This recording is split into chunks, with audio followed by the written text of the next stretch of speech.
Pues Heriberto Suárez va a ser el último ponente. Él es licenciado en Ciencias Económicas y Empresariales por la Universidad de La Laguna y doctor en Ciencias Económicas por la Universidad de Las Palmas, por nuestra universidad. Ha sido jefe del área de presupuestos y gestión en Guaguas Municipales, miembro del Consejo de Administración de Guaguas Municipales. Actualmente es profesor en la Facultad de Economía, Empresa y Turismo de nuestra universidad y forma parte del grupo de investigación TIDES. Así que muchas gracias. Bueno, buenas tardes. Bueno, nosotros hemos estado trabajando, realmente esto es un trabajo un poco más amplio de lo que aquí se presenta, ¿no? Estuvimos veremos durante el desarrollo del trabajo que lo que analizábamos eran los planes de movilidad urbana sostenible. Y estuvimos trabajando con Juan Carlos y dos compañeros más, Domingo Verano y Arminda García, sobre esta problemática, ¿no? Claro, nosotros lo vemos desde la parte académica, que es distinta que desde la parte política o la parte empresarial. Entonces, a veces pues podemos ser también un poco más críticos desde ese punto de vista, ¿no? Es obvio que la preocupación constante es la superpoblación cada vez más, ¿no? La contaminación, la destrucción de los recursos naturales, y ya se ha comentado este tema aquí tanto por Heriberto como por Óscar, ¿no? Tratamos un poco de superar este problema, que cada vez somos más conscientes que existen, y buscar alternativas para superar estos inconvenientes que van surgiendo, ¿no?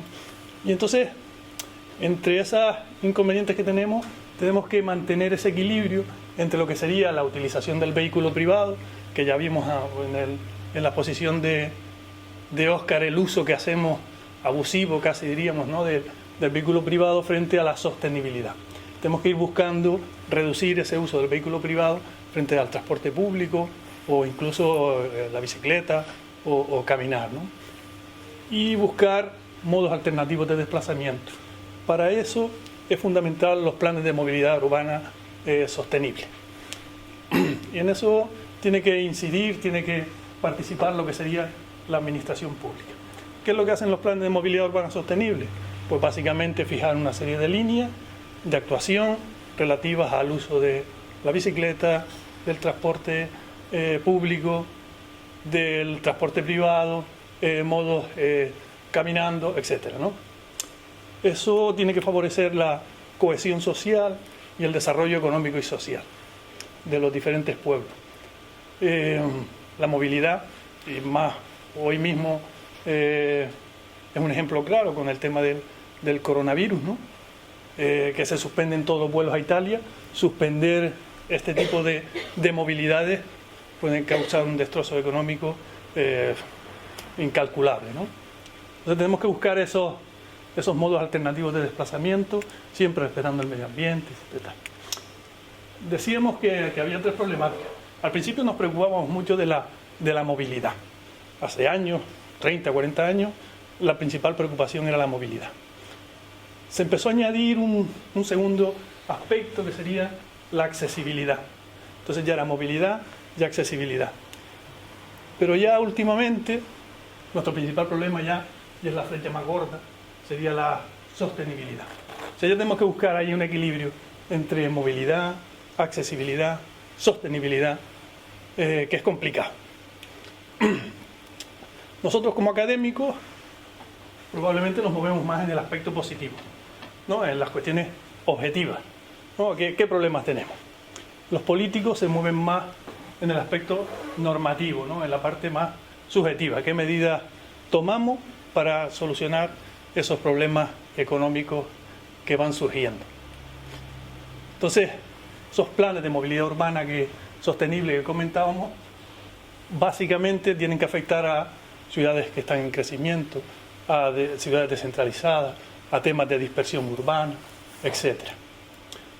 Y los objetivos del trabajo que estuvimos haciendo era ver la accesibilidad de los PMU, de los planes de movilidad urbana sostenible, qué medidas se recogen en esos PMU con respecto, bueno, realmente aquí solo aparece el transporte público urbano, pero el trabajo era más amplio, ¿no? Abarcaba todos los aspectos, y buscar medidas que relacionaran el fomento del transporte urbano, público urbano, con algunos indicadores. debemos tener en cuenta que la ley reguladora de bases de régimen local establece que en aquellos municipios de más de 50.000 habitantes, Las Palmas de Gran Canaria, por ejemplo, ¿no?, la obligatoriedad de prestar el servicio público, el transporte público, le corresponde a las administraciones locales, a los ayuntamientos. Esto lo pueden hacer de forma directa o de forma indirecta, es decir, lo puede prestar directamente el ayuntamiento o puede hacerlo a través de una sociedad anónima municipal o incluso una concesión. Pero la responsabilidad última siempre es del ayuntamiento. En España, disponer en las ciudades españolas, disponer de un plan de movilidad urbana sostenible no es obligatorio. O sea, no hay nada que obligue a tener un plan de movilidad urbana. Pero sí es verdad que la ley esta de economía sostenible establece que si las ciudades quieren recibir financiación para el transporte público del Ministerio de Fomento, debe tener un plan de movilidad urbana sostenible. O sea que esa obligación es una obligación indirecta. Entonces, todas las ciudades medianas o grandes tienen prácticamente su plan de movilidad urbana sostenible, porque si no, no van a recibir subvenciones del Ministerio de Fomento. ¿Vale? En este aspecto, a lo mejor habría que dejar claro que solo 3 comunidades autónomas tienen ley de financiación del transporte urbano, que sería Cataluña, Madrid y Canarias. Solo 3 comunidades autónomas. El resto se rige por subvenciones que reciben del Ministerio de Fomento, atendiendo una ecuación donde se tienen en cuenta pues, los viajeros, kilómetros, etcétera, ¿no? Una serie de variables que establece al final qué subvención se recibe. Claro, las ciudades hacen su plan de movilidad urbana sostenible, pero no establecen medidas de seguimiento de implantación de esos planes. ¿Vale? Entonces, muchas veces lo que se intuye es: yo hago mi plan de movilidad urbana sostenible para recibir la subvención. Y después ya me despreocupo del tema. Ya no hago seguimiento, no me preocupo si se cumplen o no se cumplen esas medidas que establezco en el plan de movilidad urbana, etc. ¿Vale? O sea, no se desarrollan posteriormente las medidas esas o no se mira si se consiguen los objetivos previstos. Después veremos algo que al final que un poco clarifica este tema. Bueno, entonces sería deseable, desde nuestro punto de vista, sería deseable la obligatoriedad de hacer una serie de evaluaciones periódicas. Es decir, no simplemente hago un plan de movilidad urbana sostenible, sino además la administración debería obligarme a hacer un plan de obligaciones periódicas y medir el grado de cumplimiento. Yo simplemente lo hago y lo arrimo ahí en una esquina, en un cajón, pues no sé qué sentido tiene eso. La Federación Española de Municipios y Provincias hizo hace unos años un cálculo más o menos de cómo se movían las personas en las ciudades, ¿no? Vemos en las ciudades de menos de 100.000 habitantes cómo la mayor parte utiliza el vehículo privado. Entre 100.000 y 500.000 pues también está ahí casi equilibrado entre el vehículo privado y la marcha a pie. Fíjense que el transporte público se mueve un 12,2%. Y es ya en la de más de 500.000 habitantes donde empieza un poco a destacar lo que sería el transporte público, las grandes ciudades. La media, bueno, pues aquí aparece la media esta, cómo está equilibrado el vehículo privado y la marcha a pie. Entonces, esto es obvio, el vehículo privado tiene una baja ocupación, congestiona el tráfico muchísimo y un elevado consumo energético. Y nosotros, la reducción del uso del vehículo privado, lo que tiene que conseguir es, para reducirlo, tiene que una especie de PONIL ahí, redistribuir todo lo que sería el viario disponible, poner restricciones de tráfico y dar menos espacio al automóvil, que es un poco lo que estábamos hablando hace un rato aquí. Bueno, los PEMUs estos son los conjuntos de actuaciones estos que hablábamos, que tienen como objetivo implantar formas de desplazamiento más sostenibles dentro de la ciudad y garantizar la calidad de vida de la ciudad. Y ese equilibrio entre accesibilidad, protección del medio ambiente, desarrollo económico, tiene que estar conjuntamente con lo que sería la necesidad de movilidad. Debemos movernos, pero siempre teniendo en cuenta esa protección del medio ambiente. Bueno, si fomentamos nosotros el transporte público, significa que se reducen las necesidades de estacionamiento y hay unas alternativas de utilización del suelo público. ¿Qué es lo que hacíamos? Bueno, pues cogemos todos los planes de movilidad urbana sostenible de las capitales de provincia de España, analizamos, en este caso, el que vamos a presentar, todo lo que sería los que tienen que ver con el transporte público colectivo, y vemos las medidas que presentan los 52 planes. Bueno, los 52 en teoría. Bueno, son 52 planes, 52 capitales de provincia, y empezamos con el primer problema. De los 52 planes de movilidad urbana sostenible, solo se pueden acceder a 38. Algunos de ellos incluso llamábamos al propio ayuntamiento y se negaba a darnos su plan de movilidad. Entonces, claro, ya uno se tropieza. Hombre, si esto es un plan de movilidad urbana, si nosotros lo que pretendemos es favorecer la cohesión social, el desarrollo económico y social de la ciudad, no entendemos por qué no es disponible ese plan de movilidad urbana. Bueno, en los planes de movilidad urbana, como les decía, pues se recogen multitud de medidas: movilidad peatonal, ciclista, la movilidad en moto, la promoción de energía limpia, mejora en la gestión del transporte turístico o discrecional, y el que nosotros vamos a poner con más detalle, lo que sería el fomento del transporte público colectivo. Entre las medidas que se recogían en todos los planes, una especie de resumen, estarían esas 8 que aparecen ahí. Me lo salto porque después veremos un poco cuál es el porcentaje de cada una. Y estuvimos haciendo como una variable dicotómica, es decir, cogimos ciudad por ciudad. Si el plan de movilidad urbana recogía la medida, le poníamos un 1, si no la recogía, un 0. ¿Vale? Y entonces jugábamos con eso. Ahora lo veremos. Los resultados, bueno, esto sería un poco un cuadro resumen de las medidas que se recogen o no. Y este sería el resultado. El 92,11% de las ciudades recogía una medida que sería la ampliación y mejora de la red de transporte público. El 71%, establecimiento de vías con preferencia para el autobús mediante carriles bus y carriles bus protegidos. El 26%, la transformación de carriles convencionales en bus, vehículo de alta ocupación. 15,79 sería el transporte bajo demanda. 63,16 establecimiento de medidas de priorización semafórica. Casi un 79% la mejora de la información al usuario. Un 21 todo lo que sería la mejora de las relaciones transversales entre diferentes modos de transporte público, implantando las tarjetas integradas. Y un 41,37% mejorar todas las condiciones de intermodalidad. Eso sería un poco el tema. ¿Qué ciudades podríamos considerar? Claro, eso nos permite calificar las ciudades en función de un nivel de fomento de transporte público óptimo o muy deficiente. Y ahí nos íbamos situando. De manera que el muy deficiente sería aquellas que solo tienen un 25% de las medidas, y un nivel de fomento del transporte público óptimo las que tuviesen más de un 75 o 76%. Las Palmas de Gran Canaria, por ejemplo, estaría ahí, ¿vale? Entre el 51 y el 75%.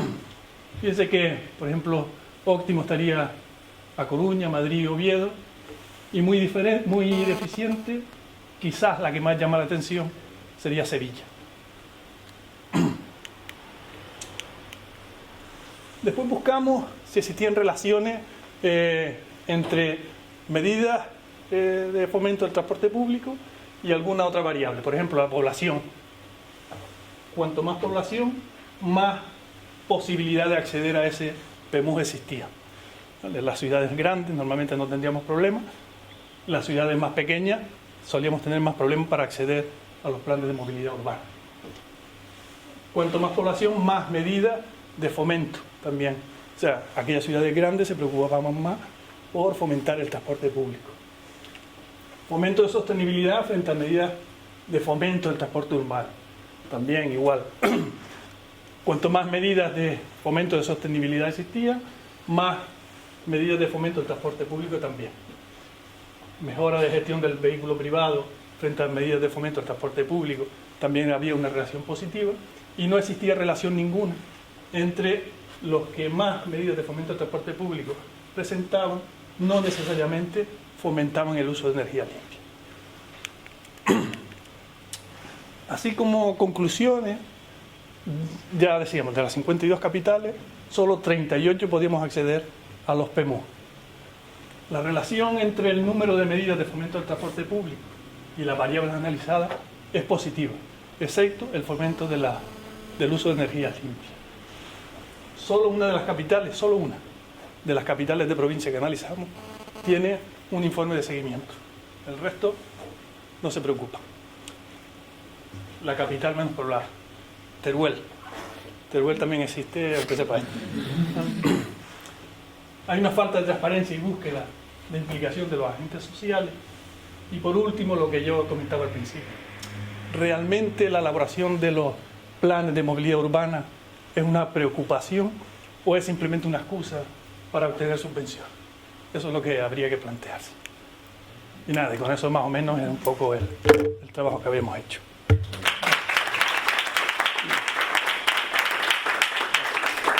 ¿Tiene alguna pregunta? Para finalizar, si alguien tiene alguna pregunta de Heriberto, pues puede hacerla. La mayoría de todos son PEMUs, ¿no? Sí, PEMU. No PEMUs. No. No sé nada. Bueno, de ese, bueno. A ver, realmente en los planes de movilidad lo recogen. Otra cosa es lo que comentaba antes. Una anécdota. Estamos haciendo un trabajo ahora mismo para una de las ciudades del norte de Galicia. No voy a decir la ciudad porque es un trabajo que estamos haciendo. Pero es de Galicia, vamos, de una ciudad de Galicia, de transporte público. En su plan de movilidad urbana recogían el fomento de transporte público y sobre todo ampliar el número de carriles bus. Como lo que pretenden es renovar la concesión de ese transporte, nosotros decíamos, nos preguntaban, ¿es posible que incremente el número de viajeros en los próximos años? Y nosotros le decíamos, bueno, si se incrementa el número de carriles bus, si la velocidad comercial es mayor, hombre, existe una probabilidad, o por lo menos es factible, que el número de viajeros incremente. Dice, no, una cosa es lo que diga el plan de movilidad urbana y otra cosa es lo que se piense realmente hacer. O sea que no necesariamente lo que se recoge en el plan que se piensa llevar a cabo adelante. Entonces ese es uno de los inconvenientes. Yo tengo una cuestión que me ha parecido curiosa en los resultados. Comentas que Barcelona está en suficiente, si no me equivoco. Aquí en, Ajá, sí, suficiente. el nivel de fomento del transporte público está suficiente.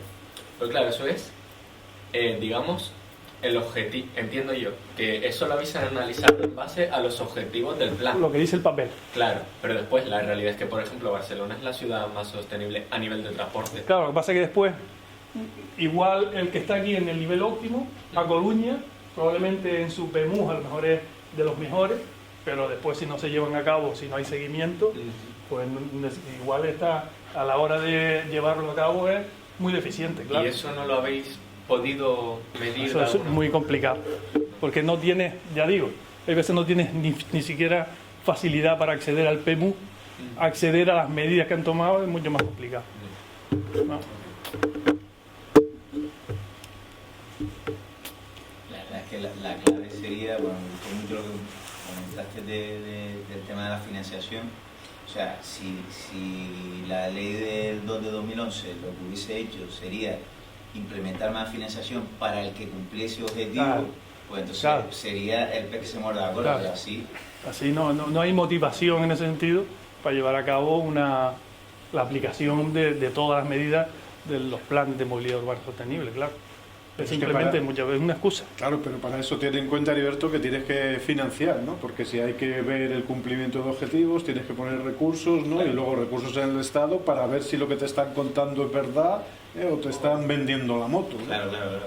Había una metodología que hizo la Comunidad Autónoma Andaluza con respecto a una cosa que no son los planes, que no son los planes de movilidad urbana sostenible, pero sí los planes de fomento del transporte en bicicleta en Andalucía, que lo que hacía era con las capitales de provincia y con Jerez, que no es capital de provincia, pero la incluía, o sea, con todas las capitales de provincia andaluzas y con Jerez, lo que hacía era que si la ciudad se comprometía, según los criterios técnicos de la comunidad autónoma, a implementar una red ciclista, la comunidad autónoma ponía el 70% de la financiación y el 30% la tenía por el ayuntamiento. A mí me pareció, vamos, que sería...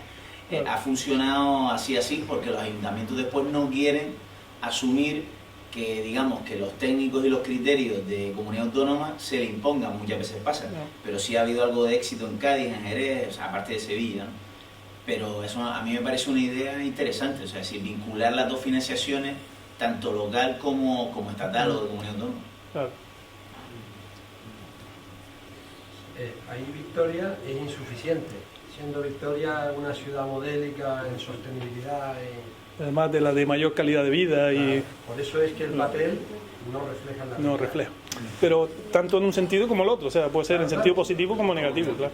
Esto es digamos que los porcentajes, ¿sabes? Es en bruto de las 8 medidas cuáles han implementado, cuáles han dicho, ¿sabes? O sea, al final tampoco pensemos, ¿sabes? Que en Madrid y Barcelona la gente va más en transporte público porque al final es una alternativa mejor que el transporte privado, porque ya me dirás tú dónde puedes ir con transporte privado en Madrid. A ningún lado. Es complicado ya. De hecho, ¿sabes? Si tú preguntas ahora a la gente joven de Madrid, no les pasa como nos pasaba a nosotros, que queríamos tener un poco de dinero para comprarnos un coche. Nadie se compra un coche en Madrid ahora, ¿no? Claro, los concesionarios están asustados, ¿no? Porque realmente... Solamente les voy a decir una cosa. Hay un trabajo por ahí de alguien relacionado a la ponencia de Óscar, con que utilizamos el vehículo privado el 3%, ¿no? O sea, casi siempre lo tenemos parado en el parking de nuestra casa o en zona azul o zona verde o donde sea. Y este trabajo lo hicieron en Dublín, que es una ciudad intermedia que ya está bastante congestionada y demás. Y decían que si utilizásemos un nuevo modelo de estos de movilidad como servicio, es decir, si fuéramos en un car sharing, ¿no? Se necesitaría únicamente el 5% de la cantidad total que tenemos de vehículos privados. O sea, imagínense lo que es eso, el 5%, y pónganlo en los números con la primera transparencia que puso Heriberto, ¿no? De 700 coches por 1000 habitantes, etcétera, ¿no? Necesitaríamos... el 5% de 700 coches, el 5 menos, el 3,5%, ¿no? Y con eso, de nuevo, vamos a satisfacer todas nuestras necesidades de movilidad. Y recuerden que en realidad el transporte es una demanda derivada. Nadie utiliza el coche por goce, ¿eh? Nadie va en el transporte diciendo ¡ah, qué bien me lo estoy pasando! Aquí, ¿eh? Bueno, lo utilizamos para participar en actividades, que por ahí es por donde luego se unió el concepto este de accesibilidad. Entonces, si nos garantizan tener una accesibilidad a las actividades que necesitamos, un premio Nobel está diciendo por ahí que lo que no puede ser es que nuestra vida sea estar 40 horas trabajando a la semana y perder luego 2 horas yendo a un centro comercial a comprar los sábados. O sea, en eso consiste lo de cambiar nosotros, ¿no? De todas formas, siempre a veces caemos en el error de bueno, como hay congestión, lo que hacemos es abrimos más carreteras. Y claro, al principio es verdad que se descongestiona, pero también está el tema del tráfico inducido, que a los 7 o 8 años esa carretera está otra vez igual de colapsada y tenemos que seguir abriendo, claro. Y al final tenemos ahí... Hace 25 años nos repetían como un mantra que la circunvalación iba a arreglar todos los problemas del tráfico. Y mira ahora el problema que tenemos con la circunvalación, la autopista y... Nosotros les íbamos a haber metido una foto del Scalestri, ¿no? De la Scalestri, pero, ¿sabes? Antes el tema de la movilidad era el que cogía absolutamente de los 3 ejes, lo cogía todo. Entonces eran los ingenieros, había que construir y hacer autopistas urbanas, ¿no? Pero ahora nadie ya se plantea eso, ¿no? Si ustedes han estado en Caracas, lo de Caracas es una locura, ¿vale? O sea, uno puede ver 4 autopistas urbanas en diferentes escalestris, ¿no? Urbana, en la ciudad. Una preguntita, ya que has hecho el análisis de los PEMUs de todas las capitales de provincia, o muchas, por curiosidad, ¿en cuántas de ellas se recoge dentro de eso, dentro del plan, la movilidad eléctrica dentro del transporte público? Había algunas del tema de lo que habíamos hablado de energía limpia. No sé si en los resultados estaban aquí. Sí, creo que lo tenías Sí. en el de porcentaje, lo vi. Aquí. Refuerzo y mejora transversal, tipo de metodología implementada. No, este no. Ese no. ¿Había dónde? ¿Cuál era? No, era en otra en la que comentabas que no había ni siquiera una relación positiva entre la sí, gente claro, de no- transporte no se público y no había recogía. energía limpia. Sí, sí. No, pero no estaba aquí. Era en el de. En los siguientes resultados, ahí. Aquí no había relación entre el fomento de energías limpias y las medidas de fomento del transporte público. Pero no recogían ese tema de utilizar vehículos eléctricos y tal. También es verdad, bueno, ya Heriberto comentó algo. Una cosa es tener un vehículo eléctrico y otra cosa en las circunstancias actuales es tener 10 guaguas eléctricas. Si enchufa 10 guaguas eléctricas en la terminal esta que está allá en la nueva, ¿cómo se llama? La de Hoya de la Plata, igual dejas toda la zona aquella sin luz. No, hombre, yo me imagino que estará preparado para eso, pero sí, es verdad que creo que se está mitificando demasiado Me comentaba no hace mucho colectivo. el gerente del Instituto Tecnológico de Canarias que ese era uno de los principales problemas, que hablamos de electricidad, y realmente no estamos preparados para que ahora venga todo el mundo con electricidad. O sea que eso tampoco puede ser así de la noche a la mañana. O sea, eso es un problema también. Aquí de todas maneras, no, que yo sepa, no hay, en el campus no hay un solo Estaba para vehículos bueno, nuestros, por lo menos en nuestro parque no hay. querían poner algún. Había un proyecto de poner alguna recarga de esto. Pero claro, Si José Alberto estuviese aquí lo diría. Yo creo que hay un proyecto de poner alguno justo en economía. Creo que sí que hay un proyecto. sí, pues estaba Miguel Peñate con eso, me parece. Creo, pero que... De todas formas, yo creo que es importante también decirlo que, aunque más allá del tema de la contaminación, que es un tema muy importante en el tema del transporte, hay que tener en cuenta el tema de la sociedad en sí y del tiempo que perdemos en el coche. Y si realmente nosotros tuviésemos ahora mismo la posibilidad de apretar un botón y cambiar todos los coches que consumen gasolina por coches eléctricos, suponiendo que toda esa electricidad proveniese de energías renovables, que ya es mucho suponer, claro, seguiríamos teniendo el problema de que estamos generando una serie de atascos gigantescos. Aunque no estemos contaminando, estamos perdiendo un tiempo de vida importante en los atascos. Entonces yo creo que dentro de todo el tema de la movilidad sostenible tiene que haber una cierta compensación entre el vehículo privado, preferiblemente eléctrico, preferiblemente procedente de energías renovables, y un transporte público eficiente y real que pueda suplir este transporte eléctrico y que además, si se puede ir en bici o caminando, mejor que mejor. Yo creo que es Pero bueno, todo esto es un cambio de cultural conciencia importante. que no es fácil y que no se hace en 2 años. Claro. No. Pero sí es verdad que por lo menos intuimos que bueno, que sí que vamos en ese camino, ¿no? Y cada vez hay más concienciación en ese aspecto.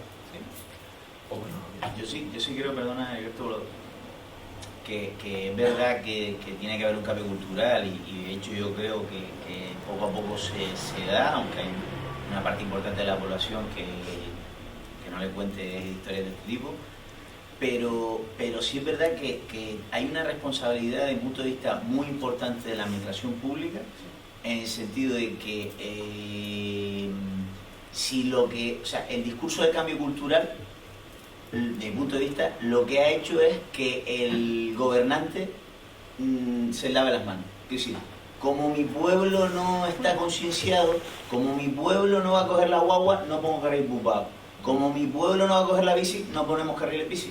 Entonces, quiero decir, yo creo que está demostrado que cuando la administración pública hace cambios, esos cambios se demandan y empiezan a usarse. Si esperamos al cambio cultural por sí solo, y yo pongo el ejemplo de Ámsterdam y de Holanda. O sea, todo el mundo habla de Holanda como el paraíso de la bicicleta, pero en los años 70 el grado de motorización de Ámsterdam y de Holanda era igual que de Las Palmas. Ya. Hubo una decisión política en Holanda que hizo cambiar esa tendencia. Entonces, a veces digo, no, es que tenemos que ser como los holandeses, y tenemos que ser como los daneses. No, es que en Holanda y en Dinamarca también hubo un cambio cultural, pero primero tuvo que haber una administración pública que fue valiente y hizo cambios que en muchos casos no eran populares. Ya. Pero además el esfuerzo económico que supone para la administración. O sea, el tema de la guagua, no es lo mismo comprar una guagua articulada de estas las que suben normalmente, que con 350.000 euros aproximadamente lo hace, que la eléctrica que te cuesta 850.000. Claro, piensa en cambiar 220 guaguas a guaguas eléctricas, imagínate el esfuerzo que le supone al ayuntamiento. Claro. Eso es impensable. ¿no? Pero yo creo que todas esas medidas, o sea, si se llevan a cabo por parte de la sociedad, sí que lo aprecia y luego utilizan más el transporte público. Por lo que comentaba antes, yo soy de Madrid y muchos de mis de amigos y conocidos que están entre los 18, 20 largos, una de sus prioridades no es sacarse el carnet de conducir por las buenas comunicaciones que tiene Madrid.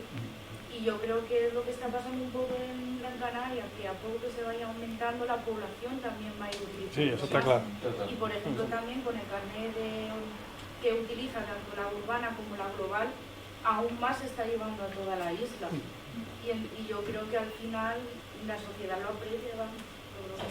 Sí, eso Y también cambiará poco a poco. Yo creo que cuanto es un cambio de porque cambias la mentalidad de uno, pero al final uno más uno se va uniendo. Sí. Y yo creo que poco a poco, Muy bien. paso a paso. Pues nada. Bueno, Muchísimas gracias. gracias.